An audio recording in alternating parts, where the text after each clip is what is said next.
Hello and welcome. Thank you very much for agreeing to be a mentor on the system. We're going to give you a brief introduction into how to use the system as a mentor. So students are assigned to you by the codes that they are given. So this will be someone that you are mentoring for a given reason because you have expertise in that given area.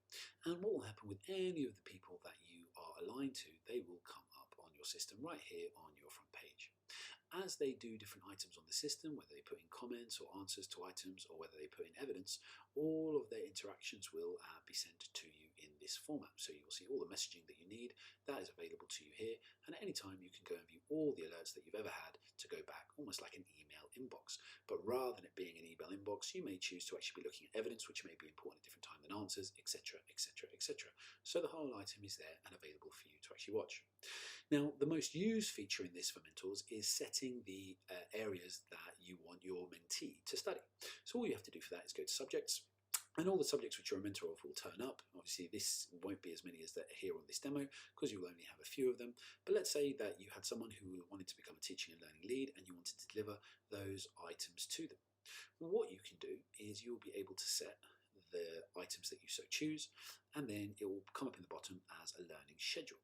When you click go, what you'll find is that you can configure that for your students. Now, obviously, it's for yourself if you wanted to do any training within them, but obviously it's for your students if you want to actually start doing something. So if I can call this teaching and learning, term 1, for example, and I wanted to organize it, I can pick when I want them to start and I can pick when I want them to end. So I'm going to pick a date now, just at some point in the future, just to give you the example, and we'll do it to them to Christmas Eve, and we want them to study these items maybe on the after school sessions on Monday and Wednesday, and maybe there's an expectation or understanding with them that they'll do some work on a Sunday as well. And what that will do is it will start an area where we will create a schedule, but first we'll just pick who we want to apply this to. So we'll apply it to that student and to that student. And those mentees, should I say, sorry, are now selected. Obviously, I can select as many as I want, and I will create that schedule. Now, what will happen then is the mentee will be given a breakdown schedule on just those days of the areas that you want them to see, and that will come up for them in messaging, so you're able to guide them in what they want to do in that way. The next item that's really, really important is being able to go into any of the items they put up and actually give them the feedback that they need. And the most important of these is the evidence.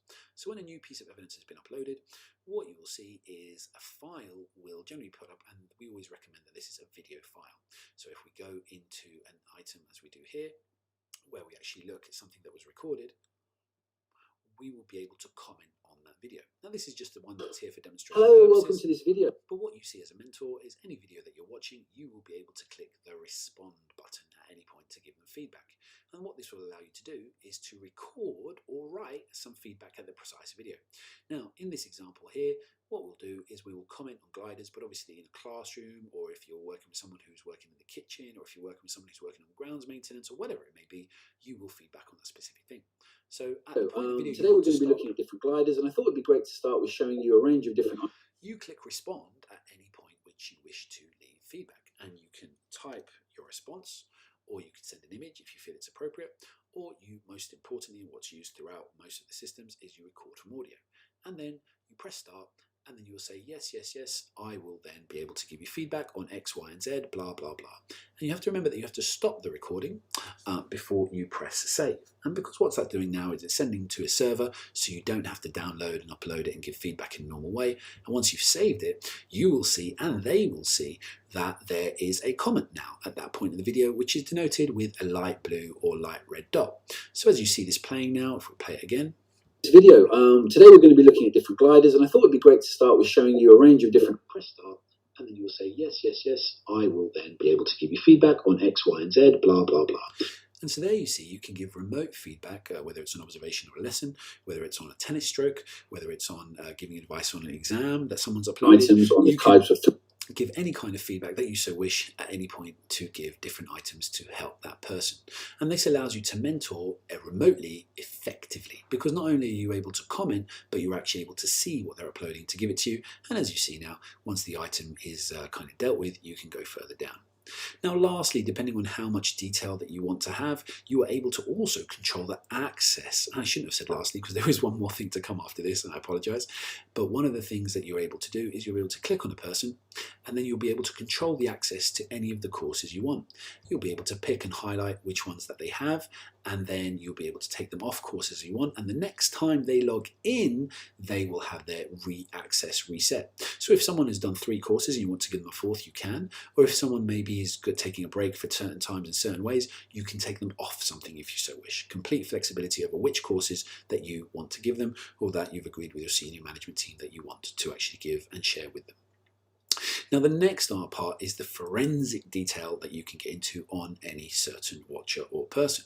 So it tells you just really vague items here, just the name, when they were last on the system, and you can see users on the system charted, and you can chart that over however long time that you wish. But most importantly, you're able to go into someone, and what you'll get is a range of items across all the different things that they could be doing. So the first one we might want to look at is all the conversations and space that you had with them, and so all the different items that you've had, they'll be on one side and you'll be on the other. Another item would be the different alerts that you've had with them, since to just actually think about notes that they've put to you and why they've put it to you. You'll also, and probably use this one the most, where you go to assessment. And assessment allows you to go into any of their workbooks and actually leave them detailed comments at any point. So if I just go into a workbook now, and I can look at a different item, I will be able to leave a comment. But I can only leave a comment once they have something to comment on. But let's assume there was one here, and I'll just put a comment on, and I'll say, this is ... and you can type responses to their workbook answers that you can see and that you'll have in place. Now, you're also able to quite forensically or interestingly watch their watch history. So you can go in and see when and how many times they've watched a different video, when they watched it, and also in that history, you're able to see which part of the videos that they have watched, as you can see here. So as long as they've watched something of the video, you'll see there's different times, different days. If they've only been on it for less than 3 seconds, it will not actually come up or go into it. And so you see that when we only watch 1 or 2 seconds, it doesn't allocate any time. They have to watch some amount of time for it to be recorded, but you can see exactly when they watched it and the different times at which they watched different areas.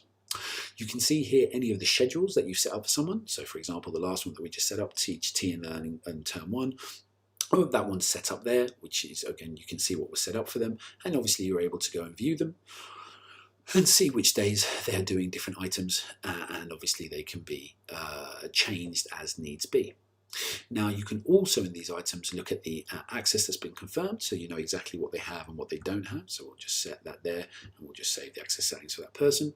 And then you can look at different graphs as well to actually understand what you want to look at. How many times they've watched a certain video. So let's go to Create a Safer School, and you can see that that person watched a lot on that time and not over that time. And you can see who's done what and how people have been set into classes. So it gives you a range of options and features as a mentor to be able to have complete control of understanding and to be able to assist your mentees in the best way possible.